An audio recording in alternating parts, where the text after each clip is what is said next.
Good morning மக்களே. So இன்றைக்கி வந்து பார்த்திங்கன்னா டே 1 ஆஃப் நிலன் சம்மர் வெக்கேஷன். என்ன பண்ணலாம் அப்படின்னு யோசிச்சுட்டு இருந்தேன். அப்புறம் தான் எனக்கு தோணுச்சு, நம்ம ஏன் புதுசாக எஃபர்ட் எடுக்கணும், நம்ம டெய்லி என்ன பண்ணிட்டு இருக்கோமோ அதை அவன் பழகட்டும். என்றைக்காவது ஒரு நாள் ஸ்பெஷலாக வெளில கூப்பிட்டு போகலாம். டெய்லியும் வெளில கூட்டு போய் பழக்கப்படுறதுக்கு எவ்வளோ தூரத்துக்கு கரெக்டாக இருக்கும்னு தெரியல, அண்ட் எவ்வளோ டைம் என்னால் இன்வெஸ்ட் பண்ண முடியும்னு தெரியல.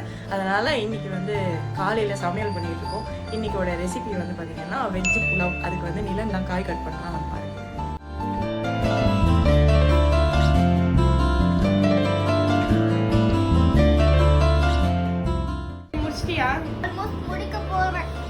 ஓகே, பியூட்டிஃபுல்லா கட் பண்ணிருக்கடா. ஓகே, இன்னைக்கு நம்ம என்ன சமைக்க போறோம்?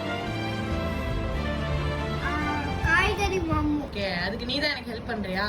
அடுத்து என்ன கட் பண்ணி தர போற? பேசாம தூங்கி இருக்கலாம், நானே வந்து மாட்டிக்கிட்டனே.